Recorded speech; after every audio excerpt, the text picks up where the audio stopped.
എല്ലാവർക്കും എൻ്റെ യൂട്യൂബ് ചാനലിലേക്ക് ഒരിക്കൽ കൂടി സ്വാഗതം. ഞാൻ ഇന്ന് എടുത്തിരിക്കുന്നത് സംഖ്യകളെക്കുറിച്ച് പറയാൻ വേണ്ടിയിട്ടാണ്. നമ്മളുടെ ജീവിതത്തിലെ ഏറ്റവും കൂടുതൽ പ്രാധാന്യമുള്ളതാണ് സംഖ്യകൾക്ക്.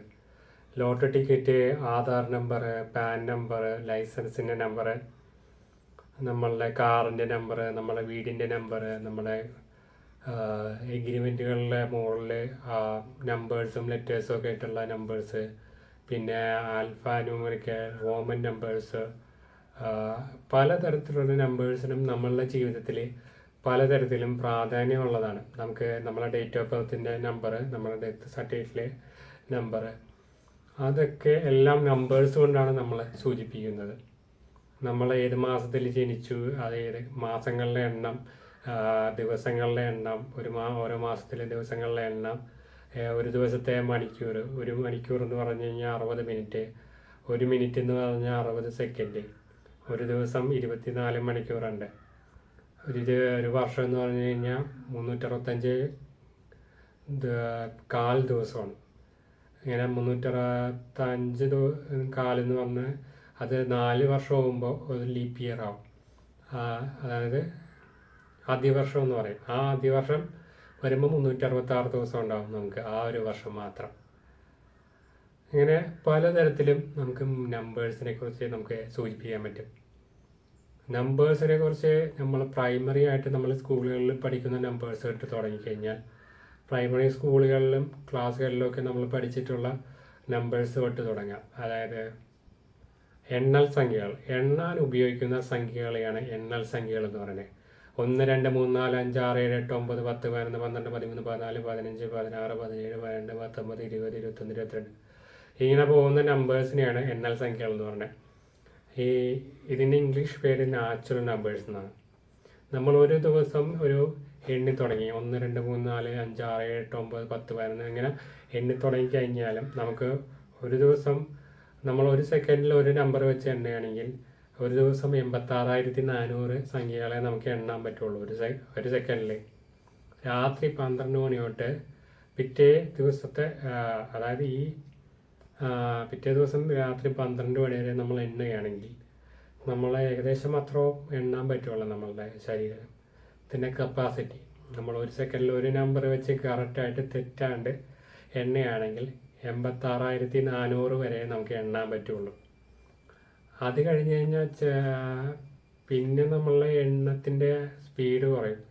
ഇപ്പോൾ 1 2 3 4 5 6 7 8 9 10 എന്നൊക്കെ പറഞ്ഞ പോലെ അത് കഴിഞ്ഞിട്ട് പിന്നെ 1 ലക്ഷമൊക്കെ എത്തിക്കഴിയുമ്പോൾ 1,01,001 1,03,000 നമ്മൾ ഈ പറയുന്നതിൻ്റെയൊക്കെ ഈ ഡ്യൂറേഷൻ കൂടി നമ്മൾ നമുക്ക് കിട്ടുന്ന ദിവസത്തിലെ ആ സമയവും കടന്നു പോവുകയാണ്.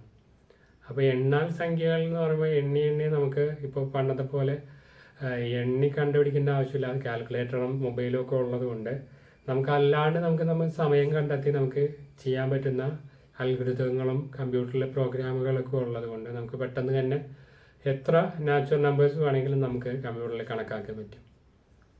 പിന്നെ ഈ നാച്ചുറൽ നമ്പേഴ്സിനും നമുക്ക് രണ്ടായിട്ട് തിരിക്കാം. ഓഡ് നമ്പേഴ്സും ഈവൻ നമ്പേഴ്സും. അതായത് ഒറ്റ സംഖ്യയും ഇരട്ട സംഖ്യയും.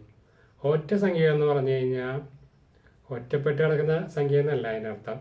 ഇരട്ട സംഖ്യകളല്ലാത്ത സംഖ്യകളെ ഒറ്റ സംഖ്യകളെന്ന് പറയാം. എണ്ണൽ സംഖ്യകളിലെ ഇരട്ട സംഖ്യകളല്ലാത്ത സംഖ്യകളെ ഒറ്റ സംഖ്യകളെന്ന് പറയാം. ഒറ്റ സംഖ്യകൾ. അതായത് ഇരട്ട സംഖ്യകൾ എന്ന് പറഞ്ഞു കഴിഞ്ഞാൽ 2ൻ്റെ ഗുണിതങ്ങളായിരിക്കും. 2 4 6 8 9 10 2 4 6 8 10 12 14 16 18 20 22 24 26 28 30 32 34 36 38 40 42 44 46 48 50 ഇങ്ങനെ 2ൻ്റെ ഗുണിതങ്ങളായിട്ട് പോകുന്ന സംഖ്യകളെ ഇരട്ട സംഖ്യകളെന്നും 2ൻ്റെ ഗുണിതങ്ങളല്ലാത്ത ബാക്കി എല്ലാ സംഖ്യകളെയും ഒറ്റ സംഖ്യകളെന്ന് പറയാം. അതായത് 1 3 5 7 9 11 അതായത് ആദ്യത്തെ ഒന്നിനോട് 2 കൂട്ടി കഴിഞ്ഞാൽ ആദ്യത്തെ ഒറ്റ സംഖ്യയോട് 2 കൂട്ടി കഴിഞ്ഞാൽ പിന്നെ 2 കൂട്ടി വരുമ്പോൾ ബാക്കിയുള്ള എല്ലാ ഒറ്റ സംഖ്യകളും നമുക്ക് കിട്ടും. ഇനി പറയാനുള്ള സംഖ്യ എന്ന് പറഞ്ഞാൽ വളരെ പ്രാധാന്യമുള്ള സംഖ്യയാണ്. ഈ ഒറ്റ സംഖ്യകളൊക്കെ നമ്മൾ എണ്ണി നമുക്കൊരു ലിമിറ്റേഷൻ വരെ വെച്ച് കണ്ടുപിടിക്കാനൊക്കെ പറ്റും. എത്ര ഒരു ലിമിറ്റ്, ഒരു ഫൈനൈറ്റ് ആയിട്ടൊരു ഇതിൽ വെച്ച് നമുക്ക് കാൽക്കുലേറ്റ് ചെയ്യാൻ പറ്റും. പക്ഷെ അതിന് മുകളിലൊരു ക്വാണ്ടിറ്റിയിലുള്ളൊരു നമ്പർ വന്നു കഴിഞ്ഞാൽ ആ നമ്പേഴ്സിനെ പറയുന്ന ഒരു നമ്പറുണ്ട്, ആ സംഖ്യകളുണ്ട്. ആ സംഖ്യകളെ പറയുന്ന പേരാണ് അഭാജ്യ സംഖ്യകൾ. ആ ഒരു സംഖ്യേനെ ആ സംഖ്യ കൊണ്ട് മാത്രം ഹരിക്കാൻ പറ്റുന്ന സംഖ്യകളെയാണ് അഭാജ്യ സംഖ്യകൾ എന്ന് പറയുന്നത്.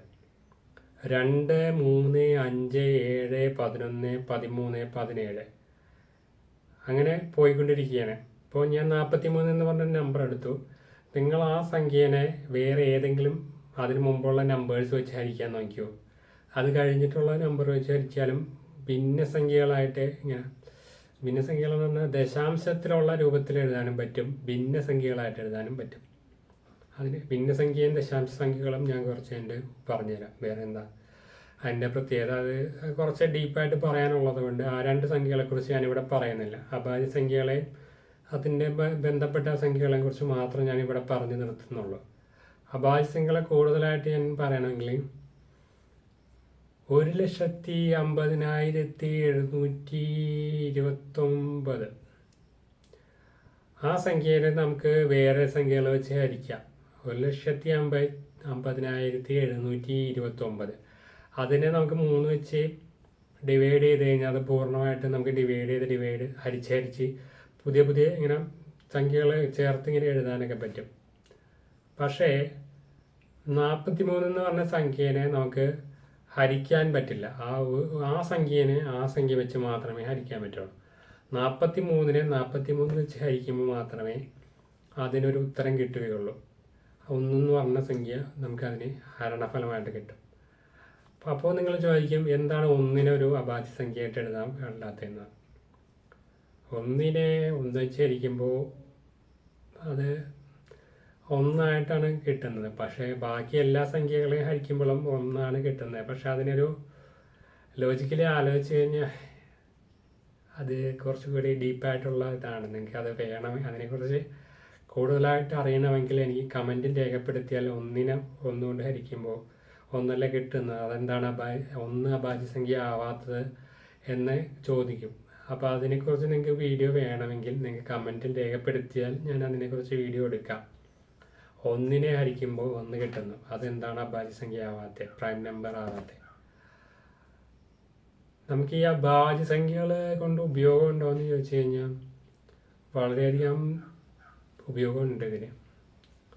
നമ്മൾ കുറച്ചും കൂടി ഡീപ്പായിട്ട് സ്പേസും കാര്യങ്ങളൊക്കെ നോളജും കാര്യങ്ങളൊക്കെ വരുമ്പോൾ നമ്പേഴ്സിൻ്റെ എണ്ണം കൂടി വരികയാണ്.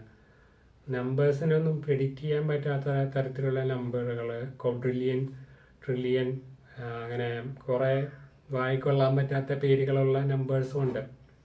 അപ്പോൾ ആ സംഖ്യകളൊക്കെ വരുമ്പോൾ അതിനിടയ്ക്ക് നമുക്കൊരു പ്രത്യേകമായിട്ടൊരു പ്രെഡിക്റ്റ് ചെയ്യണം. ഇന്ന സംഖ്യ ഇന്ന സ്ഥലത്ത് നിൽക്കും. ആ സംഖ്യനെ കുറിച്ചൊക്കെ പ്രെഡിക്റ്റ് ചെയ്യാൻ പ്രൈം നമ്പേഴ്സ് ഉപയോഗിച്ച് കഴിഞ്ഞാൽ ചില ഉപയോഗങ്ങളൊക്കെ ഉണ്ട്. ഇതിൻ്റെ യൂസും കാര്യങ്ങളൊക്കെ ആവശ്യമുണ്ടെങ്കിൽ അതിനെക്കുറിച്ചും കമൻറ്റിൽ രേഖപ്പെടുത്താം. എനിക്ക് ഇത്രയും കാര്യങ്ങളെ പറയാനുള്ള നമ്പേഴ്സിനെ കുറിച്ച്.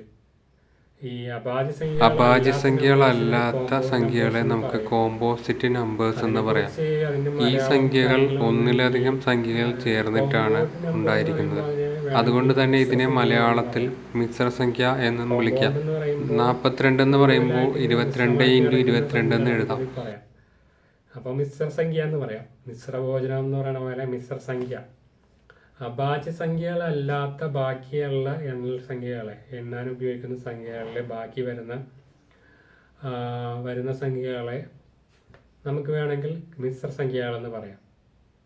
ആ സംഖ്യകളെന്ന് പറഞ്ഞാൽ 44, 22x22 രണ്ട് സംഖ്യകളുടെ ഗുണിതങ്ങളായിട്ട് നമുക്ക് എഴുതാൻ പറ്റും.